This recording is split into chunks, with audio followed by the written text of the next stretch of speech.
کبھی کبھی ہم خود کو بہت کمزور سمجھتے ہیں، لیکن اللہ کی نظر میں حقیقت کچھ اور ہوتی ہے۔ ایک مرتبہ ایک نوجوان بہت پریشانی کے حالت میں ایک بزرگ کے پاس آیا اور کہنے لگا، حضرت میں کام کرتا ہوں لیکن کامیابی نہیں ملتی، لوگ میری قدر نہیں کرتے، معاشرے میں میری کوئی اہمیت نہیں ہے، آخر میں کیا کروں؟ بزرگ نے مسکرا کر جیب سے ایک چھوٹا سا پتھر نکالا اور نوجوان کو دیا اور کہا، یہ پتھر بازار لے جاؤ اور کسی کو بیچنے کی کوشش کرو، لیکن یاد رکھنا اس کی قیمت کسی کو نہیں بتانی، بس صرف اتنا پوچھنا کہ اس کی قیمت کیا ہے۔ نوجوان حیران تو ہوا مگر چلا گیا۔ نوجوان سب سے پہلے سبزی والے کے پاس گیا، سبزی والے کو پتھر دکھایا اور اس کی قیمت پوچھی۔ سبزی والے نے پتھر ہاتھ میں لیا اور بولا، یہ کوئی عام سا پتھر ہے، زیادہ سے زیادہ 20 روپے کا ہوگا۔ نوجوان نے سر ہلایا اور آگے بڑھا اور ایک پرانے سامان کی دکان میں گیا اور پتھر کی قیمت پوچھی۔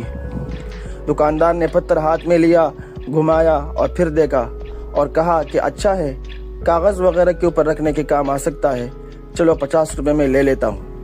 نوجوان کا دل ٹوٹنے لگا مگر وہ خاموش رہا اور پتھر لے کر آگے بڑھا اور ایک قیمتی پتھروں کی دکان میں گیا۔ قیمتی پتھروں کی یہ دکان بہت مشہور تھی۔ نوجوان نے جیسے دکاندار کو پتھر دکھایا، دکاندار کے ہاتھ کانپنے لگے اور حیرت سے بولا، یہ کوئی عام پتھر نہیں، یہ ہیرا ہے اور یہ بہت ہی قیمتی ہے، میں اسے 1 لاکھ دینار میں خریدتا ہوں اور اگر چاہوں تو زیادہ بھی دیتا ہوں۔ نوجوان بہت حیران ہوا اور فوراً واپس بزرگ کے پاس آیا اور سارا قصہ سنایا۔ بزرگ نے سکون سے کہا، دیکھا پتھر وہی تھا، لیکن جب پتھر کی جگہ بدل گئی تو لوگوں کی نظریں بدل گئی، قیمت کہاں سے کہاں پہنچی۔ یہی مثال انسان کی بھی ہے۔